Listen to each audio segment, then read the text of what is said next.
O webinar de hoje é bastante diferente de todos os que a gente vem fazendo, né? Nós viemos sempre fazendo aí apresentações de destinos, falando de países que a gente cobre e sempre mostrando como vender, como operar grupo, como operar passageiros individuais nesses destinos, mostrando um pouco de aspectos logísticos e atrativos, né?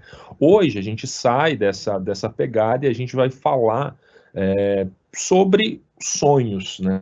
Sobre o livro Sonhos que a Vanguard desenvolveu o ano passado, e é um projeto bem especial, então a gente vai falar um pouquinho dele. São exemplos de experiências e viagens muito encantadoras ao redor do mundo, que foram criadas com bastante cuidado pelos nossos DMCs, foram planejadas com muito carinho e que definitivamente não são viagens acessíveis a todos, né? Muitas das atividades que a gente vai apresentar hoje, elas são de caráter muito exclusivo, são muitas vezes difíceis de operacionalizar e por isso que são de fato sonhos, são sonhos de viagem, né? Não é algo que de fato você vai encontrar por aí todo o tempo. Mas vamos começar então. Eu peço desculpas àqueles que já acompanham vários webinars e estão careca de saber sobre o nosso trabalho, mas a gente tem tido bastante gente nova que não está tão familiarizada assim com o nosso trabalho, acompanhando a cada dia mais os nossos webinars, então eu preciso falar um pouquinho da Vanguard, né?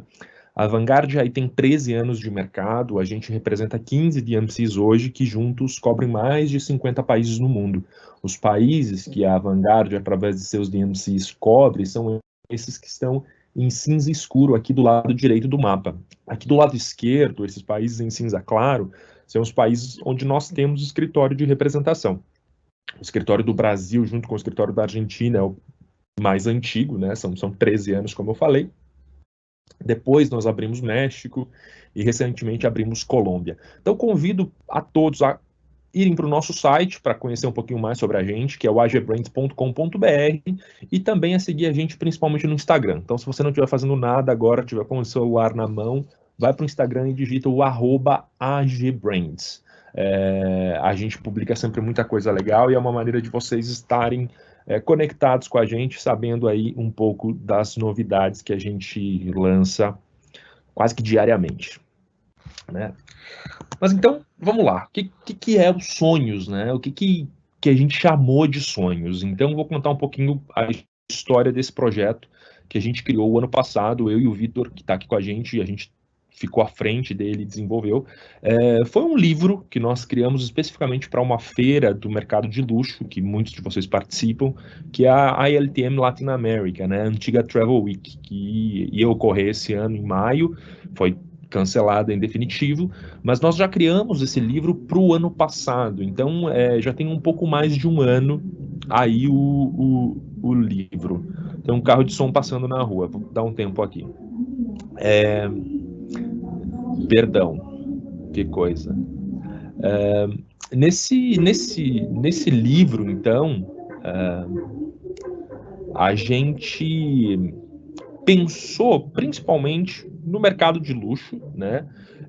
Boa parte das atividades que a gente criou aí, elas se dedicam a pequenos grupos de viagem ou viagens individuais, grupos de interesses especiais, né? Grupos focados em culinária, arquitetura, história da arte. Então, são projetos temáticos, na realidade, né? Itinerários temáticos.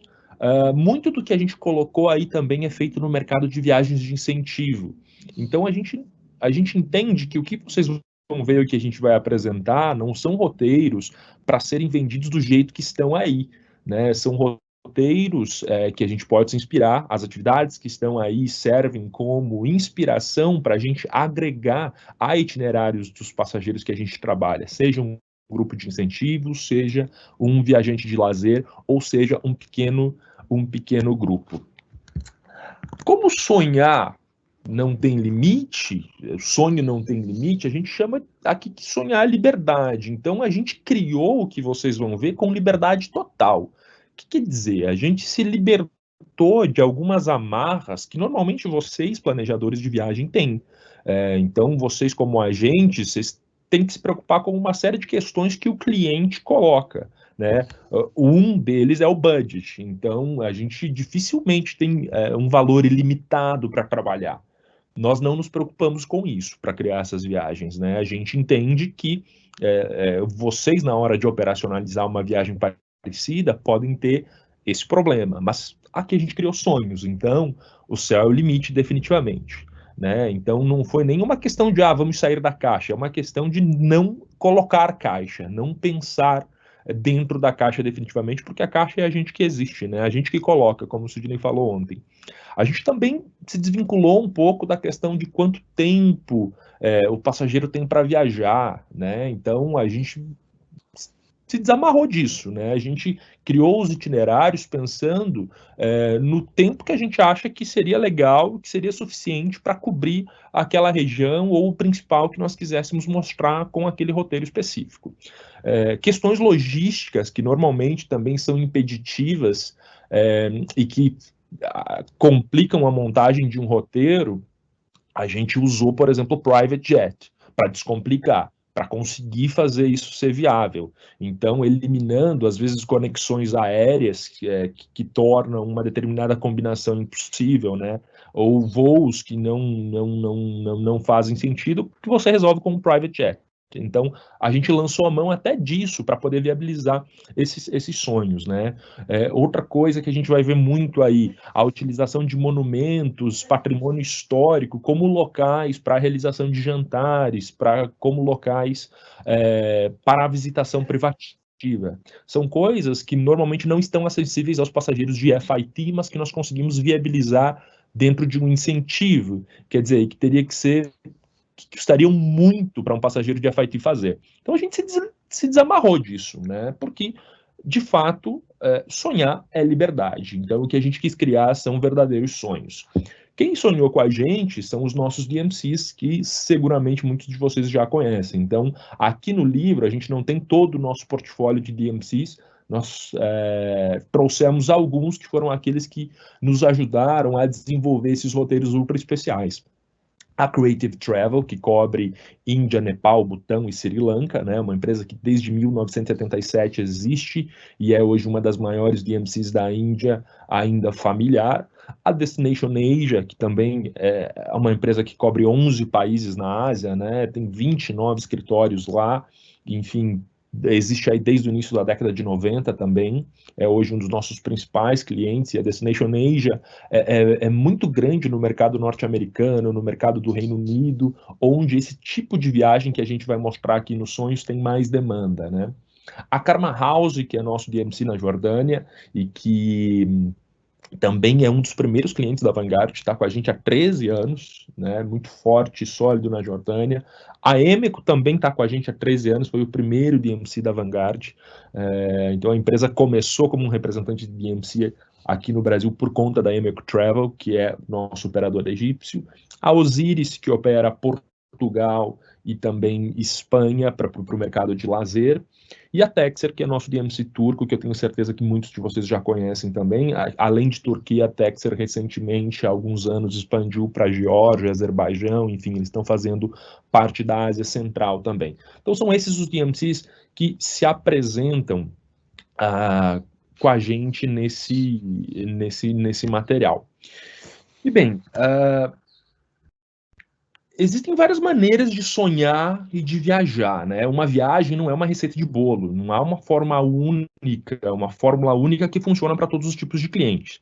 Então, nem toda experiência que é bacana para mim é bacana para o teu cliente. Né? Nem tudo funciona para todos. Hoje em dia, a gente precisa entender qual que é a motivação de viagem de cada cliente, né? O que faz o cliente sonhar, o que faz o cliente querer viajar, e aí a gente desenha a viagem. Então, o que a gente está colocando aqui seguramente não funciona para todos. São exemplos de adaptável. Mas, de qualquer modo, para criar os itinerários aqui que a gente vai apresentar no livro, a gente partiu de algumas premissas básicas, né? A gente pensou em perfis distintos de clientes, a gente pensou em alguns perfis generalistas, né? Mas de maneira geral, assim, algumas premissas permearam a criação dos itinerários que a gente colocou dentro desse livro. E o que a gente vai encontrar, então, aqui? Deixa eu passar aqui o slide. Então a gente vai encontrar a viagem que funciona muito para pequenos grupos. A gente gosta muito do conceito de pequenos grupos, né? De trabalhar a viagem em grupo, trabalhar a viagem com amigos, entre famílias, entre pessoas que se curtem e criar memórias inesquecíveis em grupo. Então, em grupo, a gente consegue viabilizar e criar coisas muito distintas, né? Então, a gente elabora jantares com vistas arrebatadoras ou armamos acampamentos beduínos super confortáveis para um pequeno grupo, por exemplo, para uma noite sobre as estrelas. A gente consegue ter acesso exclusivo a locais icônicos que viabiliza, como eu falei, algumas experiências que são quase impossíveis de organizar individualmente. Então, muito do que a gente vê aí funciona muito bem para pequeno grupo. Depois, refeições memoráveis, né? Culinária definitivamente é um dos elementos fundamentais, eu acho, dentro de uma viagem. E a gente acredita nisso, de pegar o sonhador pela boca e pelo estômago, né? O viajante. Então, transformar o comer e beber numa maneira de emergir na cultura local de países e povos diferentes. Então, a gente criou aí, em todos os itinerários, experiências gastronômicas muito distintas. Então, seja em restaurante ultra conhecido, ou em refeição, por exemplo, preparada pela comunidade local, na casa de habitantes locais, tours de street food e até, logicamente, refeições em restaurantes de chefs estrelados. Então tem um pouco de tudo.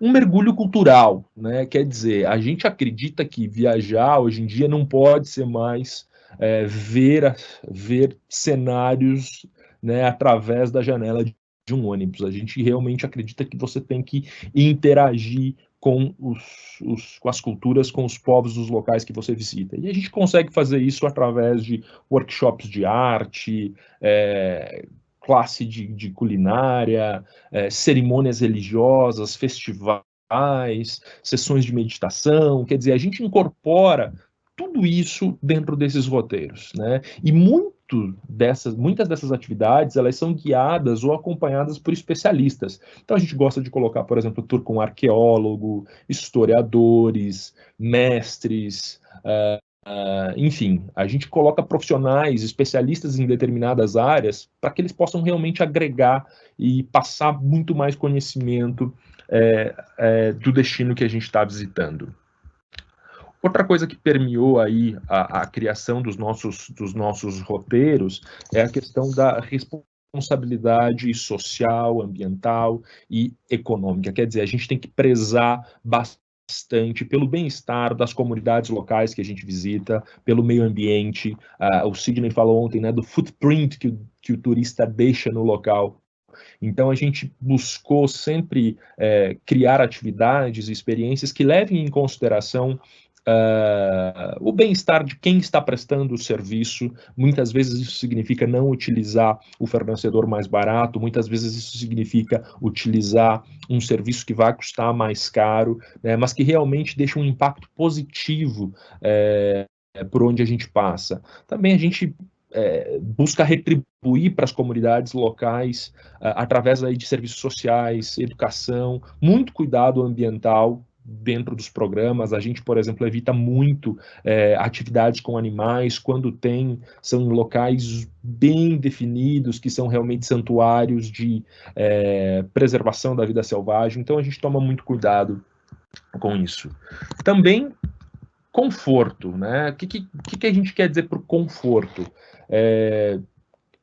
A gente não pode viajar para culturas tão distintas também, sem tomar um ultra cuidado com todo tipo de serviço que a gente está utilizando. Então, é lógico que quando a gente fala de acomodação, por exemplo, a gente sempre utilizou o que há de melhor em todos esses lugares aí. A gente não gosta muito da palavra luxo, acho que o luxo é muito relativo, mas logicamente a gente está usando, na maioria das vezes, as melhores acomodações disponíveis dentro aí de cada uma dessas cidades que a gente utiliza, ainda que em alguns lugares a gente use meios de hospedagem alternativo. Então, tenda, barco, acampamento. Tem alguns lugares onde não existem hotéis 5 estrelas e aí, logicamente, a gente parte para aí um meio de hospedagem alternativo.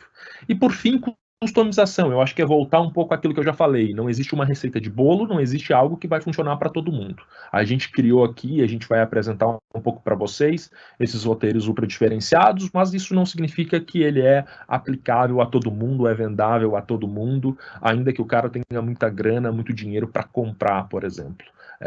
A gente instiga vocês e os clientes a sonharem, a trazer para a gente questionamentos e propor coisas distintas também. Então, tudo precisa ser customizado, tudo precisa ser ajustado. E a nossa jornada, então, passa por vários locais do mundo, dentro desse livro que a gente criou e que vocês vão ter acesso e que vocês vão poder fazer o download, vão ter o material inteiro nas mãos de vocês.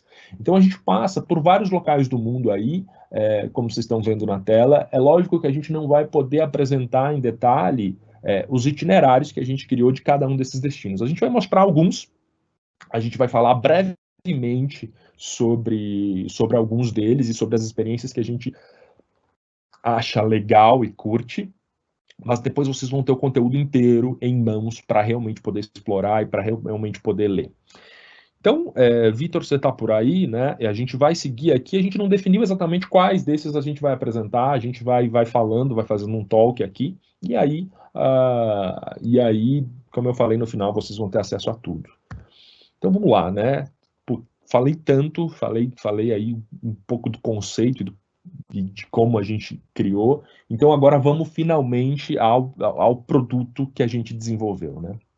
Eu vou falar desse roteiro, né, Vitor Indochina? Isso. Beleza, então deixa comigo. O livro foi feito a várias mãos, assim. Eu fiz alguns roteiros com a ajuda dos DMCs, o Vitor alguns roteiros. Quer dizer, a gente misturou bastante aí os esforços. Então a gente tem mais familiaridade com alguns deles também. Eu vou falar esse de Indochina, então, que é um roteiro que a gente encontrou que já existia, que a Destination Asia já operava para uma empresa norte-americana que opera private jets, e a gente achou muito interessante o produto, porque ele é o que a gente chama de patrimônios da Indochina, né? De Bangkok a Bagan em jato privativo. Ele faz o que há de melhor, eu diria, ou os grandes templos, as coisas realmente impressionantes desses 5 países aí no Sudeste Asiático, né? Então eu vou falar rapidamente dele. Ele é todo em private jet e ele começa a partir de Bangkok, porque Bangkok é uma das cidades, né, mais bem conectadas no Sudeste Asiático. Então a gente parte aí do princípio que o passageiro voa até Bangkok por conta própria, e a partir daí a gente tem um jato privado fazendo todo o roteiro. Esses jatos privados que eu vi que a Destination Asia tem vão desde 4, 8, 12 pessoas, até 20 pessoas, até 40 pessoas, assim, para fazer esse roteiro. A gente começa em Bangkok, então, e aí, lógico, eu não vou falar aqui das atividades, tudo que é feito, depois vocês vão receber o livro com os itinerários detalhados, né? E aí vocês vão ver realmente que tipo de atividades estão incluídas, mas a gente só vai mostrar os highlights. Nesse roteiro aqui, o que é bacana e o que é diferente, né? Não é só o fato de ser feito no conforto de um jato privado. Ele, como eu falei também antes, ele supera alguns obstáculos logísticos, né?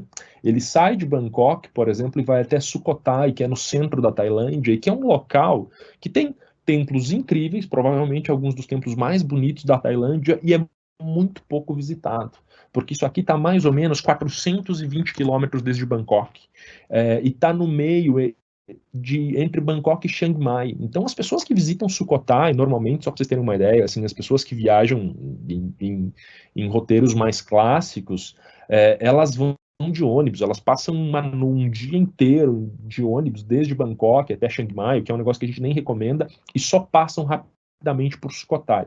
Sukhothai é uma cidade pequena, tem muito pouco turista, o que é raro na Tailândia, e quase não tem voo também entre Bangkok e Sukhothai. Existe uma companhia aérea que opera 1 ou 2 voos por dia, operava, né, de Bangkok até Sukhothai. E desde Sukhothai também você tem que voltar para Bangkok, não tem para onde ir. Então, isso aqui é ou você vai de carro realmente, que aí vão ser horas e horas de carro, ou você voa, né, ainda que existe o voo comercial aqui, mas depois para sair daqui você precisa voltar para Bangkok, para sair de aéreo, por exemplo, ou seguir por via terrestre até Chiang Mai. Mas no roteiro a gente voa então para Sukhothai, e de Sukhothai a gente voa para Luang Prabang já direto. Não existe voo comercial fazendo essa conexão. O passageiro teria que voltar para Bangkok, fazer uma conexão enorme para ir e para Luang Prabang no Laos.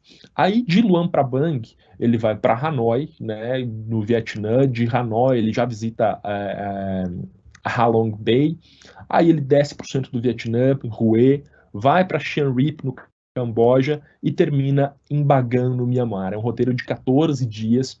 Né? Então aqui é, por exemplo, dia 1, aí só para vocês entenderem como funciona, né? Aí aqui já é dia 2, depois é dia 4, isso significa que a gente dormiu aqui uma noite, duas para três, uma noite, porque é dia 4, né? Vamos lá. E alguns dos destaques desse roteiro aqui. Como eu falei, muito do que a gente vai ver ao longo de diversos roteiros. A utilização de templos, a utilização de monumentos de maneira privativa para o teu pequeno grupo ou para o teu viajante de FIT. Aqui, por exemplo, a gente tem um belo jantar no Templo da Literatura em Hanoi. O Templo da Literatura foi um templo erguido na década por volta do ano de 1070, e é muito louco porque ele foi erguido por chineses. Hoje, enfim, ele virou meio que um templo budista, mas inicialmente a função dele foi um templo dedicado a Confúcio, né, filósofo chinês. E esse lugar foi a primeira universidade do Vietnã. Então é um lugar muito especial, é um lugar com jardins incríveis, é um dos lugares mais bacanas que tem para visitar em Hanoi, e a gente consegue então fechar totalmente para fazer um jantar, como vocês veem nessa foto, que foi feito pela Destination Asia, é um pequeno grupo. Então, aqui, você só precisa ter grana se você quiser fazer para 2 pessoas, mas é algo que fica bastante viável quando você está falando aí de grupos a partir de 10 pessoas, por exemplo. Aí a gente inclui também, como highlight desse roteiro aqui, a gente tem um sobrevoo de hidroavião à Baía de Halong Bay. A gente não incluiu o cruzeiro. As pessoas desde Hanoi voam no hidroavião. Existe a opção de fazer de helicóptero também. O hidroavião é legal porque pousa na Baía de Halong Bay, né? Você pousa na água, então acho que isso é um diferencial interessante. E aí dá para fazer algumas atividades ali. A gente incluiu, por exemplo, o passeio de caiaque, e aí você retorna para Hanoi no mesmo dia, você não faz o cruzeiro nesse roteiro específico. Uma das coisas mais incríveis também que dá para fazer, eu acho que no Sudeste Asiático, está aqui, além de visitar o complexo de Angkor, lá em Siem Reap, no Camboja, que para mim é uma das joias aí da Indochina, a gente consegue utilizar um dos templos do complexo de Angkor para fazer jantares. Isso aqui foi feito para um cliente do México, essa foto que vocês estão vendo. A gente consegue iluminar, não são todos os templos. Angkor Wat, que é o templo principal, logicamente não está disponível, mas isso aqui é algo incrível. Isso aqui, para quem conhece já Siem Reap, sabe do que eu estou falando, sabe o quão impressionante é esse complexo de templos, e você ter a possibilidade de jantar ali com tudo iluminado é algo de arrepiar, sensacional. Quando o passageiro chega, ele não vê tudo iluminado, a gente mantém tudo desligado, então ele chega ouvindo uma música e a hora que ele chega tudo é iluminado. É incrível. Depois, também em Luang Prabang, que a gente tem aqui no Laos, a gente coloca um cruzeiro privativo ao pôr do sol, no Mekong. Essa região aqui do rio Mekong é a região norte, né? Então é a parte norte ainda do rio, que nasce na China. Esse rio, enfim, ele é fundamental, né? Ali para todo o Sudeste Asiático. Ele nasce na China e desce cruzando Laos, Vietnã, Tailândia, vai até o Camboja, e é um rio fundamental assim para toda a região, mas nessa parte norte especificamente ele é muito mais limpo, então é uma região muito bonita. Fazer um cruzeiro aí observando a vida local é algo de arrepiar também, observando as comunidades que moram ao redor, as famílias de pescadores, é tudo muito interessante. Então é uma atividade muito simples, mas que encanta bastante. E aí, o outro ultra highlight desse roteiro especificamente é Bagan, né, no Mianmar. Então, algumas pessoas que estão aí já devem conhecer Bagan também. Eu não conheço, está no meu bucket list, né, mas é uma região aí com milhares de templos como esses que vocês veem, são mais de 40 quilômetros quadrados, com milhares desses templos, e você faz o sobrevoo de balão. Eu acho que é um dos grandes highlights também, um dos lugares mais incríveis do mundo para voar de balão. Logicamente que não durante todo o ano que você consegue seguramente fazer o voo de balão, aí eu esqueci exatamente o período, mas você vê que dentro de um roteiro de 14 noites você consegue ter coisas espetaculares e ter coisas de grande impacto num curto espaço de tempo. O itinerário completo e todas as atividades vocês vão encontrar no livro. Vitor, eu já estou um pouco cansado de falar. Você quer falar de qual roteiro agora? Pode ser esse de China também, que acho que é interessante falar de China agora, nessa semana. Desde semana passada a gente está falando bastante de China, inclusive, né? A gente fez alguns treinamentos nos últimos dias, então acho que está fresco na cabeça do pessoal aqui, que eu sei que muitos de vocês participaram. Esse roteiro de China, China e Tibete, ele é um roteiro muito interessante também, porque eu acho que ele dedica uma duração de viagem bem interessante. São 20 dias, né? A China é um país extremamente grande, assim como Índia, assim como o Brasil, e que eu acredito que merece aí um tempo bom dedicado para poder conhecer o país e sair um pouquinho daquilo que as pessoas fazem normalmente, que é Pequim, Xangai e até Xi'an, no máximo, né?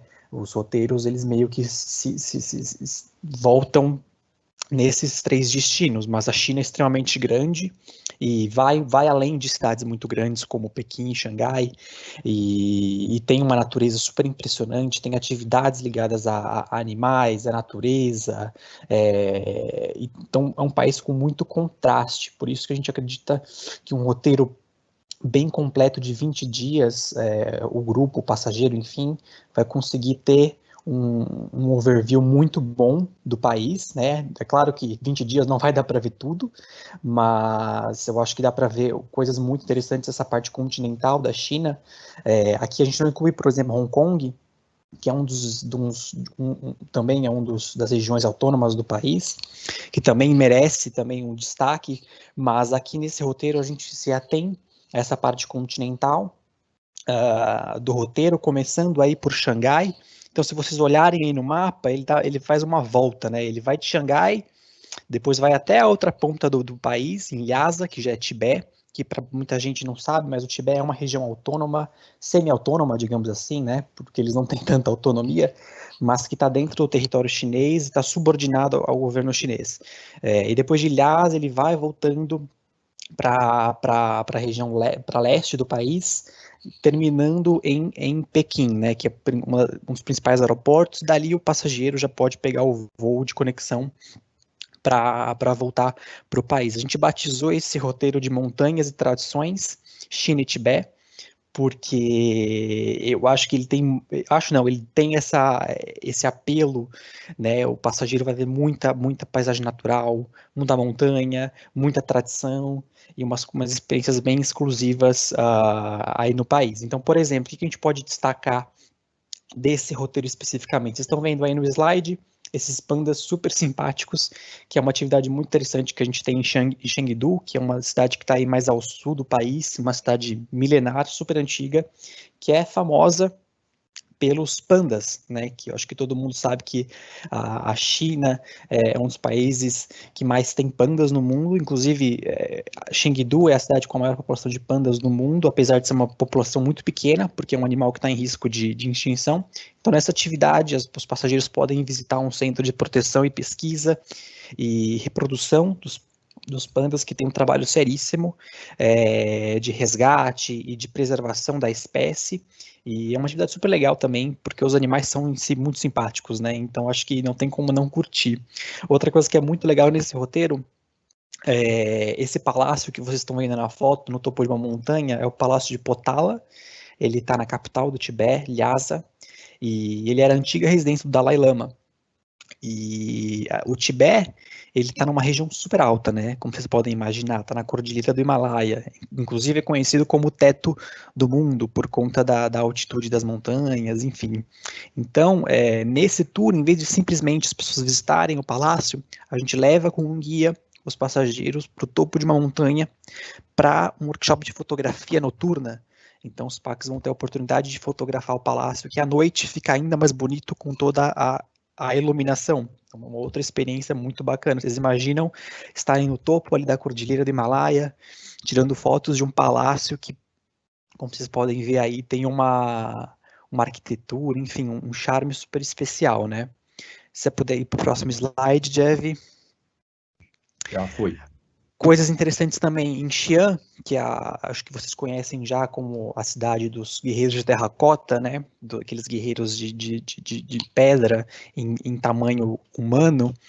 Existe um museu muito interessante, o Museu de Shanxi, onde a gente pode, por exemplo, contratar um dos especialistas do museu para fazer uma visita privativa e exclusiva com os PACs para conhecer os murais de uma das dinastias que comandavam essa região. São murais belíssimos, como vocês estão vendo aí na foto, murais super antigos, milenares, e que contam histórias muito, muito interessantes dessa dinastia, enfim, de toda a história política dessa cidade. É uma visita também exclusiva que a gente pode estar oferecendo. Falando de novo de natureza, de montanha, vocês estão vendo essa foto aí no centro do slide. Essa região, esse rio, né, ele é o rio Yangtze, que, para quem não sabe, é o maior rio da Ásia. Ele cruza a China de ponta a ponta, é um rio gigantesco, e ele tem uma paisagem assim, extremamente impressionante, porque aos arredores do rio você tem esses desfiladeiros, né, esses penhascos gigantescos, e que são muito impressionantes. A gente propõe nesse roteiro um cruzeiro de 3 noites no rio Yangtze, num barco super de luxo, super confortável, 5 estrelas, muito interessante também, com diversas atividades a bordo, como tai chi, cooking class, e também algumas excursões que a gente faz a vilarejos e templos que você vai ter em uma das partes do rio. É claro que a gente não vai fazer o cruzeiro pelo rio inteiro, porque o rio é gigantesco, mas é um cruzeiro de 3 noites por uma parte, ali na região mais central da China, com várias experiências de visitas, enfim, coisas muito interessantes. Uma outra maneira diferente de você olhar para a China, né, é você fazer esse sobrevoo de helicóptero na muralha da China, que também é uma experiência, acho que inesquecível, né, em vez de você simplesmente visitar uma das seções da muralha, por que não subir num helicóptero, ter uma visão aérea do local, e depois a gente desce, tem um heliponto, e desce numa das seções da muralha, que são uma das mais menos visitadas, né, que está mais distante, com menos turistas, né. Então, como vocês estão vendo aí, a gente coloca um mix muito bom de cidades. Claro que a gente também tem Pequim, vai ter Xangai também, umas experiências gastronômicas, e também tem essa parte mais rural, mais tradicional da China, né. Acho que a gente pode ir continuando, Jeff, para o próximo, senão a gente vai ficar aqui por muito tempo. Legal. Esse de Indonésia é teu também, né, Vitor? Sim, esse também é um roteiro assim, muito, muito bacana, que a gente desenvolveu com a Destination Asia, e é um roteiro que eu gosto muito porque ele foge um pouco de apenas Bali, que é um produto que tá todo mundo já um pouco acostumado até, e que eu acho que é o que 90% tem saída para as agências, né? Bali. Mas as pessoas esquecem que a Indonésia é um país também de proporções continentais, é um país muito grande, para quem não sabe, é o maior arquipélago do mundo, tem mais de 17 mil ilhas, e tem uma natureza muito, muito interessante.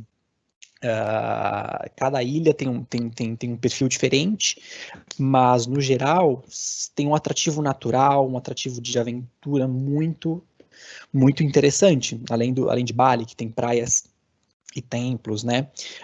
Nesse roteiro que a gente batizou de um conto de 3 ilhas, a gente começa em Java, que é uma das maiores ilhas, é onde está a capital, Jakarta. Depois a gente segue para Komodo, que é a ilha dos dragões de Komodo, que muita gente conhece, que é um parque nacional e é considerado, inclusive, uma das 7 maravilhas naturais do mundo. E depois termina em Bali, como uma maneira também de relaxar e finalizar o roteiro. É um roteiro extremamente cultural, Então vai ter muita visita a vilarejos, visitas a templos.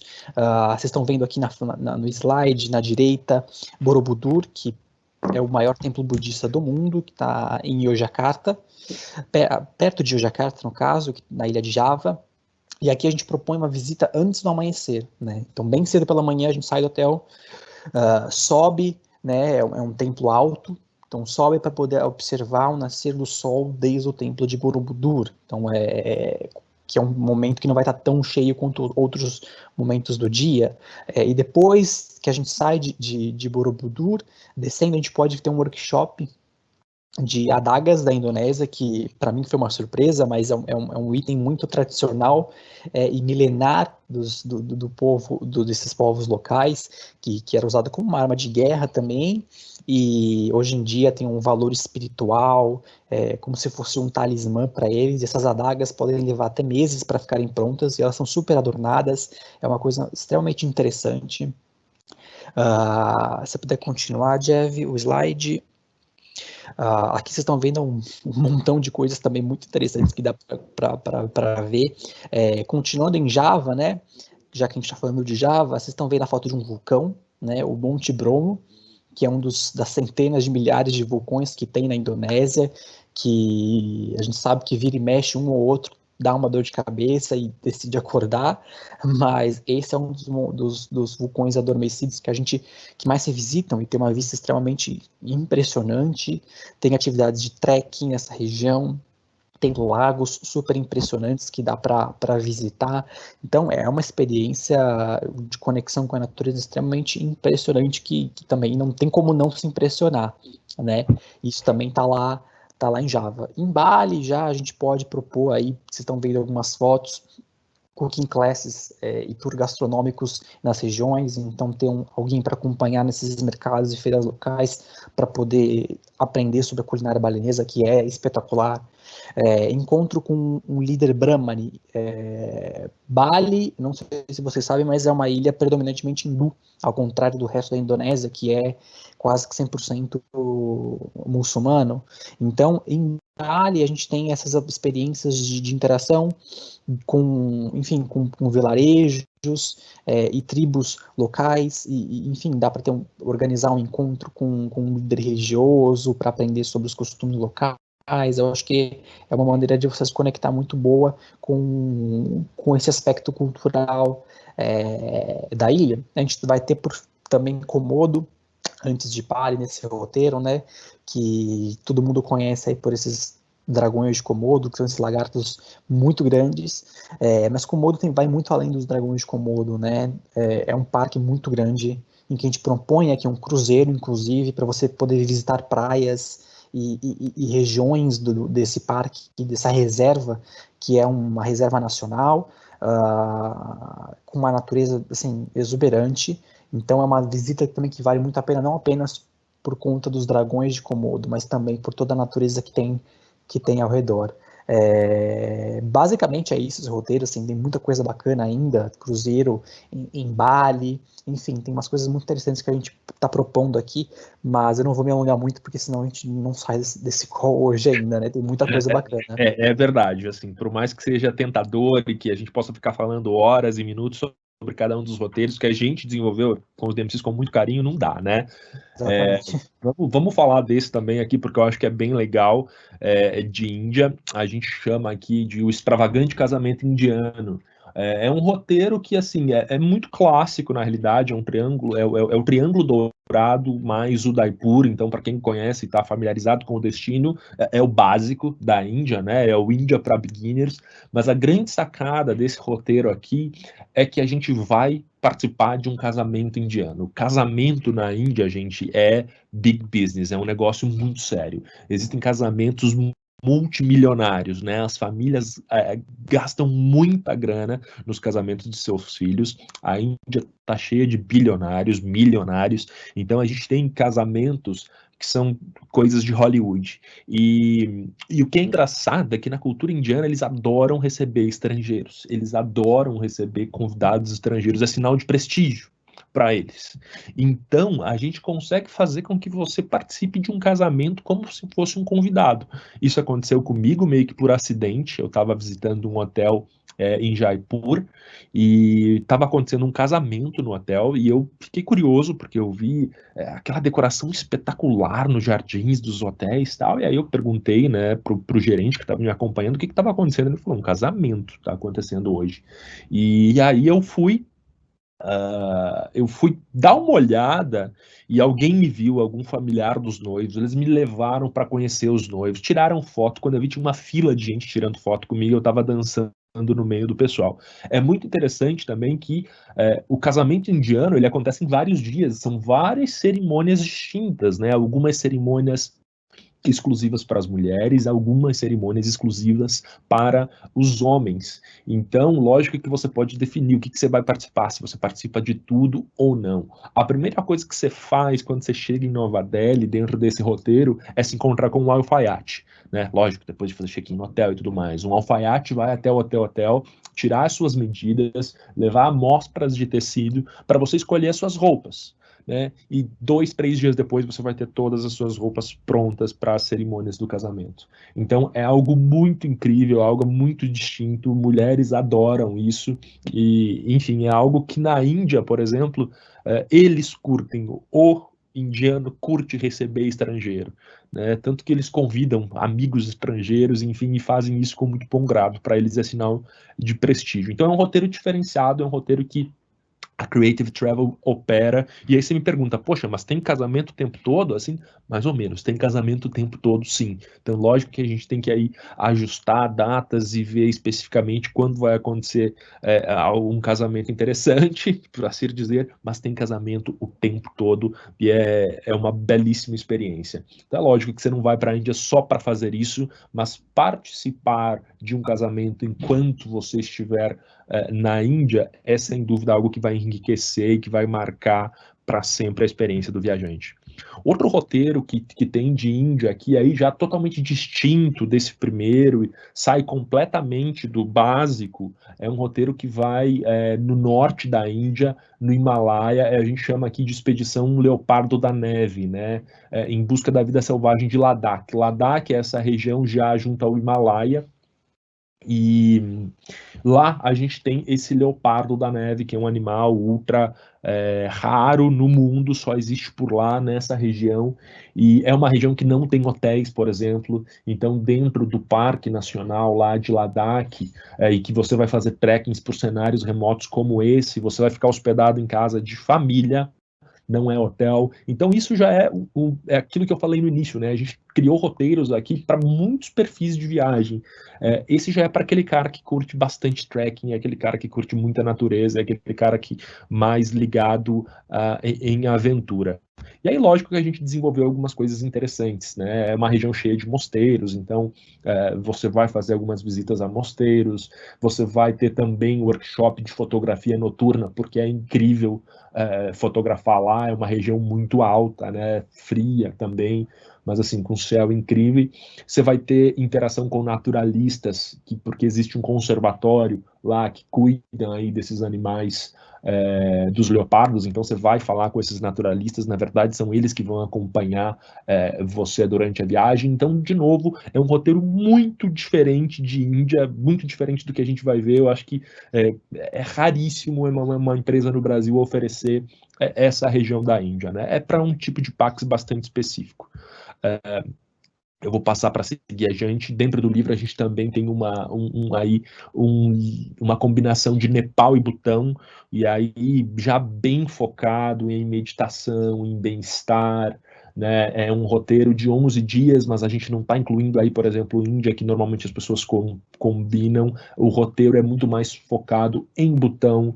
Butão é um destino ultra exclusivo. Eu acho que algumas pessoas que estão nos ouvindo aí também já tiveram a oportunidade de conhecer. É um destino onde a capacidade de carga é limitada pelo governo, então não vai quem quer. É um turismo de altíssimo nível. Os hotéis no Butão são excelentes, muito caros, eles não querem turismo de massa, né? E é um lugar para contemplar a natureza, para meditar, para buscar autoconhecimento, visitar monastérios. O que eu ia dizer também sobre esse roteiro me fugiu aqui da cabeça agora. Mas tem uma série de atividades legais, aulas de yoga, enfim, é muito interessante também. E vocês vão ter todos os detalhes dentro do livro. Quer falar de Turquia, Vitor? Vitor, are you there? Oi, pode ser, eu estava com o microfone desligado. Esse de Turquia, assim, tem alguns, na verdade, da Texer que a gente desenvolveu também, mas esse de Turquia acho que é muito especial também.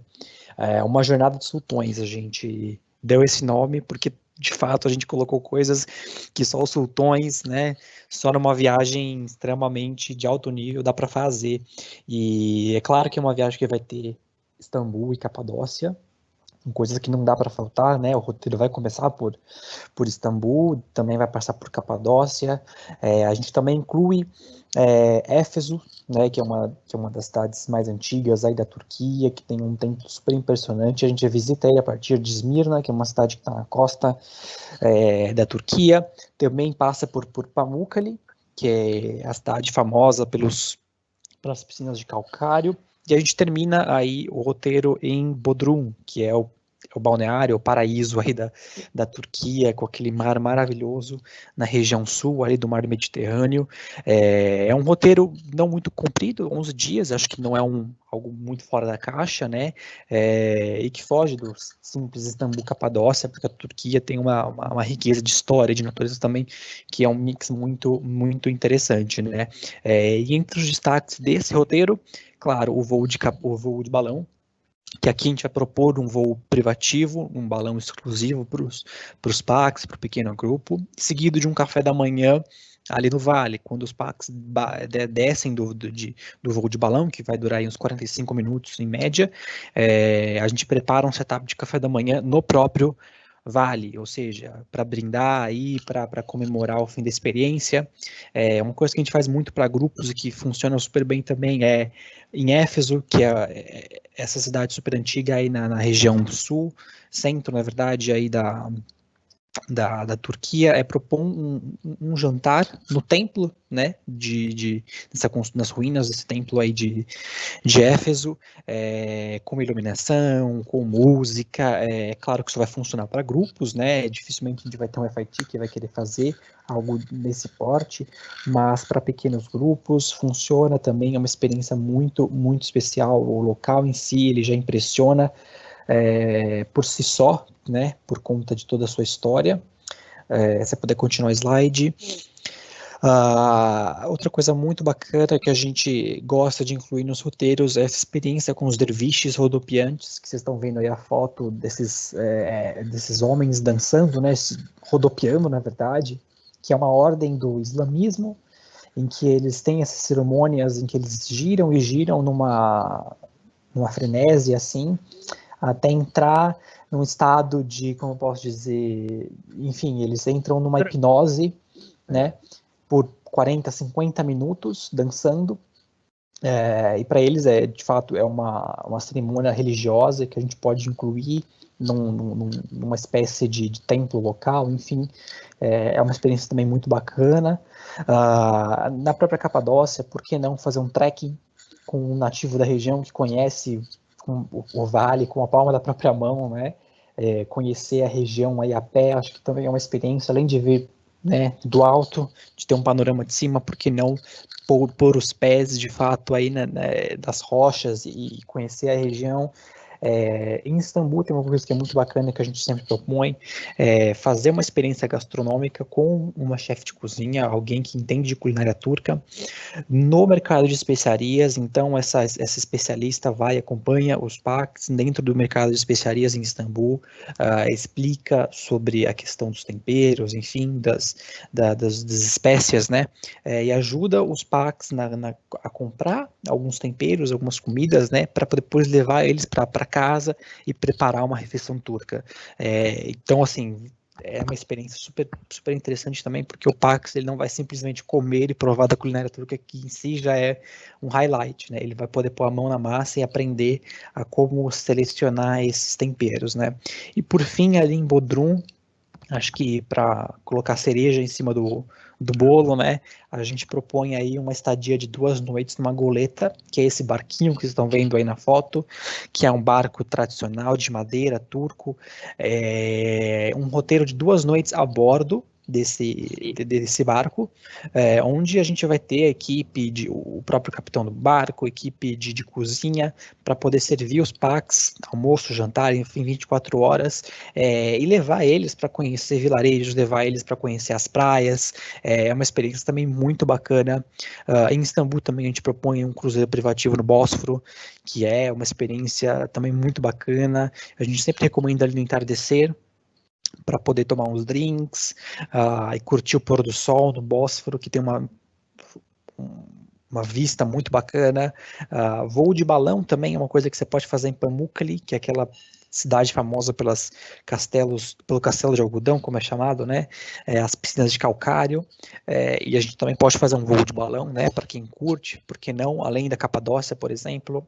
Dá para fazer tudo em carro vintage também, que a gente gosta de oferecer e de colocar nos roteiros. Então, por que não fazer uma visita em carros antigos, carros tradicionais, enfim, é um apanhado de coisas que dá para fazer em cada cidade, que a gente gosta de oferecer e que funcionam super bem, acho que tanto para FITs e pequenos grupos, né? Legal. Quer continuar aí, Jeff?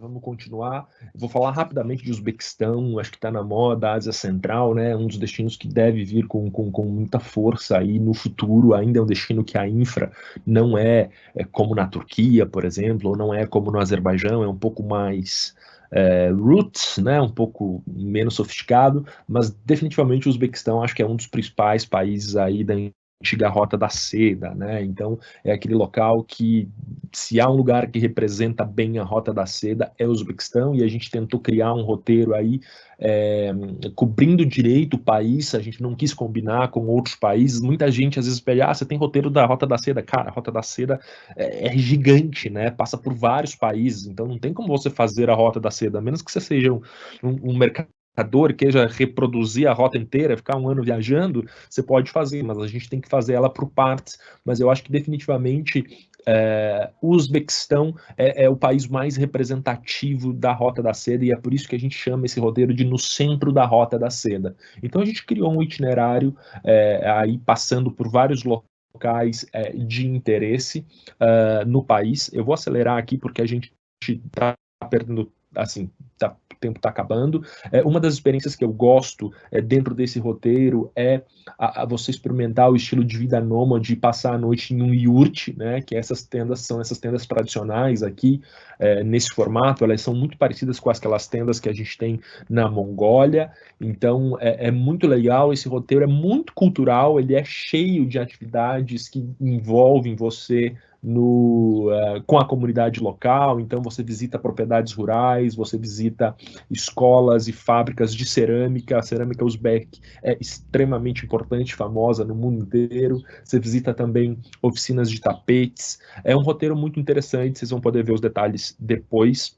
A gente também tem um roteiro de Cáucaso aí, que é outra região que está bombando, né? Outra região que está na moda e que deve ser um dos destinos que vem com força aí pós-Covid. Esse roteiro, então, combina, né, Azerbaijão, Geórgia e Armênia. A gente começa ele em Baku, que definitivamente de todas das 3 cidades aqui, é a cidade mais moderna, é a cidade mais cosmopolita.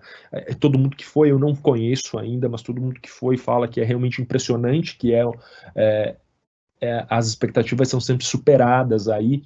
Baku, eu acho que uma das coisas mais legais que tem para fazer lá é um tour arquitetônico, porque Baku tem uma diversidade arquitetônica muito interessante, né?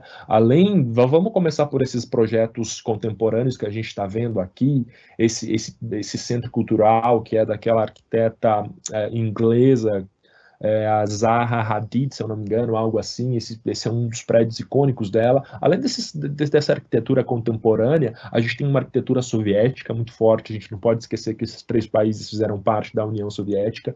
E a gente também tem também uma arquitetura modernista aí, europeia, muito interessante, além de relíquias históricas persas e otomanas. Então, é um mix muito interessante, e para você entender, você precisa fazer o tour com um arquiteto. Então, a gente propõe aí a visitação visitação com um arquiteto que fala inglês, né? Para poder entender direito e para poder apreciar.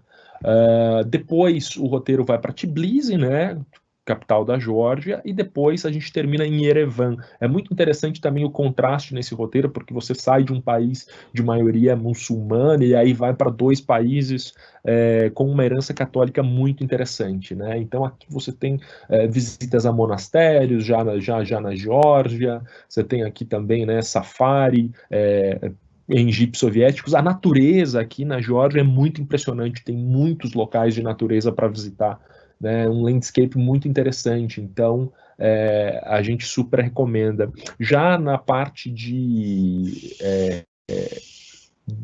da Armênia, não sei se vocês conhecem, sabem da história, mas o conhaque armênio é ultra famoso, então a gente tem uma visita, um tour aqui à fábrica de conhaque de Ararat, que é super interessante. A gente tem refeições em casas locais e um jantar ultra especial aqui no Yerevan Opera Theatre, que inclui um tour exclusivo pelas dependências do local. É algo que você não consegue fazer, não consegue reservar assim de dia para a noite. Esses destinos aqui não são destinos que eu conheço ainda, não tenho tanto conhecimento, foi bastante feito pela Texer todo o roteiro aqui, mas está no bucket list, a gente precisa ir, né, Vitor? Sim, com certeza. A gente vai passar aqui também, eu ainda tenho Jordânia, Egito e Portugal. Você quer falar de algum desses, Vitor? Só para eu não ficar falando até o final?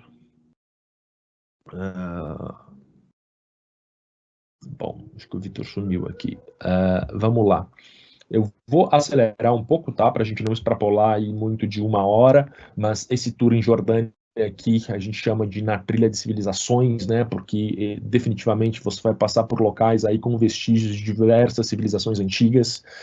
Então a gente começa por Amman e aí a gente desce direto para Petra, parando aqui, sem dúvida, né, em Monte Nebo. A gente faz Wadi Rum e termina no Mar Morto. O que eu gosto da Jordânia é o fato dela ser um país extremamente pequeno, né, 100% seguro, e você consegue cobrir em pouco tempo tudo. Então a gente tem 2 roteiros no livro, na verdade, de Jordânia. As experiências mais legais que eu curto aqui é andar por um mercado em Amman, um mercado noturno, é super interessante, não é um negócio de turista, é um negócio de local mesmo. Então você anda com o seu guia. A cidade é bastante vívida nessa região do mercado, então eu curto. O deserto de Wadi Rum, para mim, é o deserto mais lindo do mundo, então a gente propõe aqui uma noite em uma das tendas dos acampamentos de Wadi Rum. Antigamente a gente não tinha acampamentos de luxo, agora a gente tem. Eu acho que é uma experiência que todo mundo que vai precisa fazer, é dormir no deserto de Wadi Rum, né? E a gente tem essas tendas com ar-condicionado, com banheiro privativo, e é super interessante. Algo que pouca gente faz também na Jordânia é visitar os vales onde eles produzem frutas, hortaliças, que abastecem todo o país. A gente não se dá conta, né? A gente pensa que é um país extremamente árido e que não produz comida, mas eles sim produzem comida, e você pode inclusive participar da colheita das azeitonas, por exemplo, que ocorre de setembro a novembro, junto com as comunidades locais. Se você não estiver viajando nesse período, mesmo assim você consegue visitar essas comunidades locais, que são meio que mantidas pelo governo, assim, assistidas pelos governos, e eles trabalham nessas áreas. Tem um outro roteiro de Jordânia com algumas coisas legais também que eu vou mostrar depois. Isso aqui está disponível algumas vezes por semana, né? Então é algo que a gente recomenda, mas ele não é tão exclusivo assim, porque definitivamente qualquer um pode comprar pela internet e fazer a visitação de Petra by Night. Em Petra, uma das coisas que eu acho que está nos próximos slides aí, a gente tem vários trackings disponíveis e as pessoas não se ligam, né? As pessoas fazem uma visita tradicional, mas existem guias especialistas em trackings aí dentro do Parque de Petra, e que você pode passar horas, o dia inteiro caminhando. Então também é para um perfil específico, guias específicos que fazem tracking também. Então, se for do perfil do passageiro, é legal fazer. A gente tem um outro roteiro aqui um pouco mais extenso de Jordânia, que inclui a Dana Reserve. Como eu falei, existem algumas reservas reservas naturais na Jordânia, pouco conhecidas, mas de beleza natural muito única. Então, a gente incluiu nesse roteiro algumas noites aí, pelo menos uma noite, para também trekking, aventura, kayaking. A gente vai ver uma foto depois, eu acho, se eu não me engano, ou talvez não. Voo de balão em Wadi Rum é possível fazer parapente, então são algumas das atividades que a gente também consegue incluiu aqui nesses roteiros. Em Aqaba, aqui junto ao Mar Vermelho, definitivamente essa experiência num barco de madeira aqui tradicional, um almoço, eu fiz isso, é espetacular. Então, velejar pelo Mar Vermelho, e aí você faz snorkeling, o Mar Vermelho é um dos principais pontos de mergulho do mundo, então é um dia bastante agradável. Eu vejo que as pessoas negligenciam Aqaba, né? Quase não ficam em Aqaba. Lógico que se você estiver na Jordânia, quando estiver muito frio, não faz sentido, mas a temperatura é quase sempre quente. Então, lógico que é super fundamental também relaxar no Mar Morto. A gente coloca no final do roteiro justamente porque a gente entende que depois de muita cultura, muita natureza, relaxar no final, aproveitar o spa é interessante, né? Tem uns 2 hotéis que a gente recomenda super bacanas aqui nessa região. A gente incluiu definitivamente o melhor no roteiro, né? Eu estava falando dos trekkings, né? Na área de Petra, no Parque de Petra. Algumas pessoas vão também até essa parte aqui do topo do tesouro. É um trekking de mais ou menos uns 2 quilômetros, então não dá para todo mundo. A gente consegue subir, dá até para montar um café da manhã aqui, mais ou menos com essa visão. É algo sensacional. É que, por exemplo, Pax que tem dificuldade de locomoção, Pax que não gosta de caminhar tanto, não poderia fazer. Aqui um pouco da Dana, por exemplo, da reserva de Dana. Existem outras reservas, a gente recomenda a reserva de Dana por conta da qualidade da hospedagem ali, que tem um lodge muito bacana. Eu vou seguir acelerando. No Egito, acho que é um destino clássico que a maioria de vocês já está familiarizado e conhece bem, mas o que a gente colocou nesse roteiro? Deixa eu só checar um negócio aqui. Ok. O que a gente colocou nesse roteiro que é diferente? Esse é um roteiro ultra clássico, na verdade, né? Cairo e o Cruzeiro de Luxor a Assuan. O que a gente faz e que a gente recomenda, né? Tem um único hotel só, que é o Marriott Manor House, que a gente recomenda para Pax VIP, que está definitivamente ao lado das pirâmides. Então a gente coloca aí a hospedagem nele, pelo menos na primeira noite, para você ter um jantar de boas-vindas no jardim do hotel, vendo as pirâmides. Então é impressionante. Acho que esse impacto na chegada do destino é muito encantador. A gente coloca passeio de feluca pelo Nilo, aqui não está em Cairo, mas enfim, a gente coloca aqui um jantar exclusivo no templo de Philae, que fica lá próximo a Assuan. Esse é um templo construído pelos romanos, né, quando eles dominaram o Egito. Então ele não é um templo tão grandioso quanto o de Luxor, por exemplo, mas a vantagem é que a gente consegue privatizar aqui com muito pouco dinheiro e a gente consegue fazer um jantar fechado para um pequeno grupo, uma família, enfim, é algo sensacional. Você imagine jantando num templo egípcio, né? É algo incrível. Entrar na Esfinge é algo que também está disponível. E uma das experiências que eu queria destacar aqui, que é bem diferente nesse outro roteiro que a gente coloca aqui, é uma visita aos laboratórios de restauração do novo Museu Egípcio. Vocês devem saber que o novo Museu Egípcio era para ser aberto, inaugurado esse ano, não vai. As autoridades egípcias já falaram que ele não fica pronto esse ano, que deve ficar pronto o ano que vem. Ele vai ficar lá na região de Gizé, ao lado das pirâmides.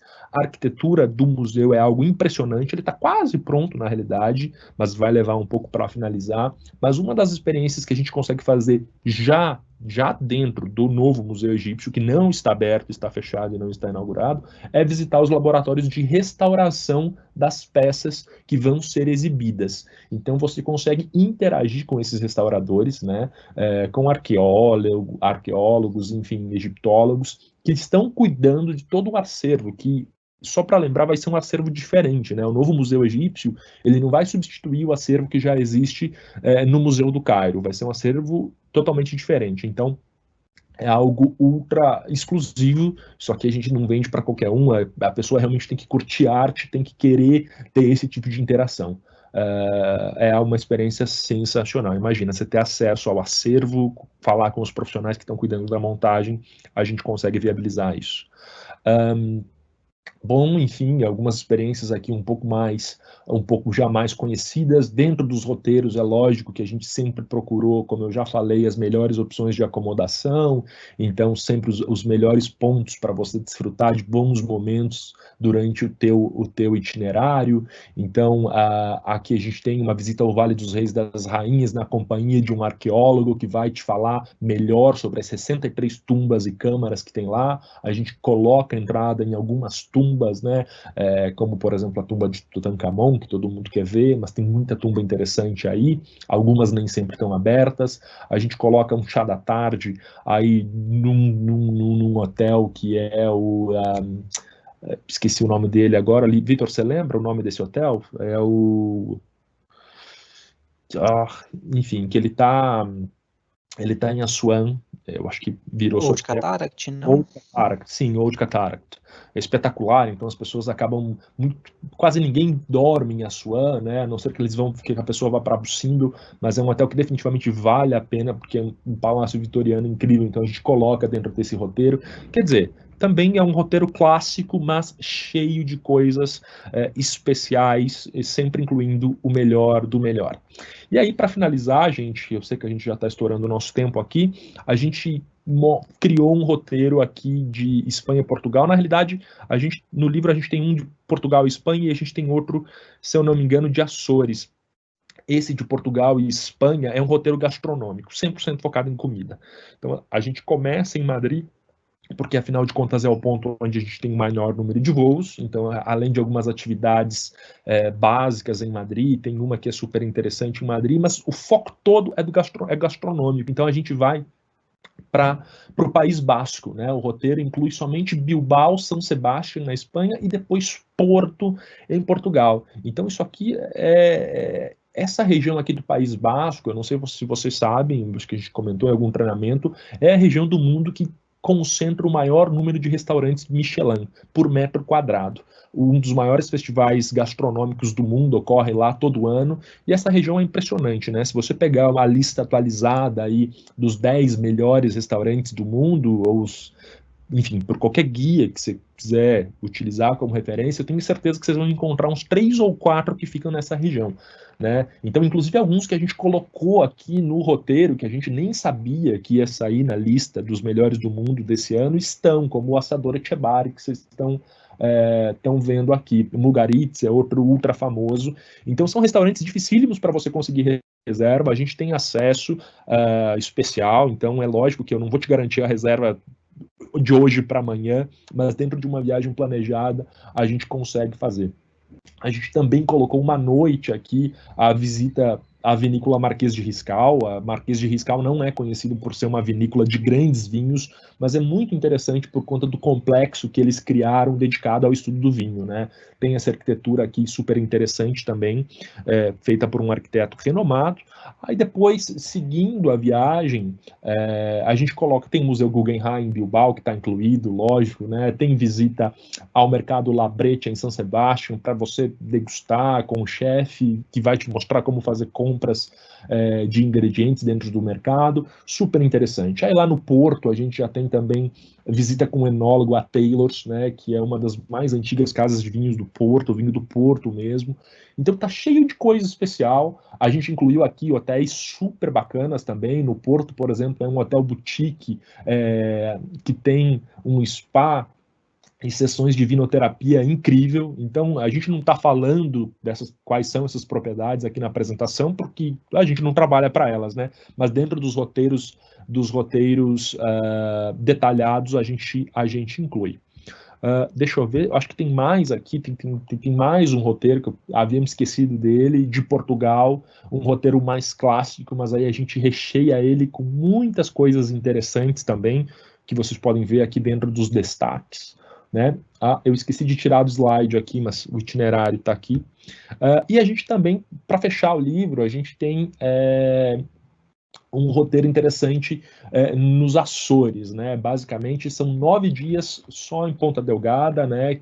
Que é na Ilha de São Miguel, que é a principal dos Açores, e a partir daí você tem uma série de experiências também muito focada em natureza, muito focada em aventura, esse roteiro aqui. Açores eu também não conheço, tá no bucket list. A gente já passou de aí quase 1h15 de apresentação, então a gente vai disponibilizar agora o material para vocês. Então não saiam, eu vou colocar o link aqui no Pesquisas e Respostas para vocês terem acesso a todo o conteúdo.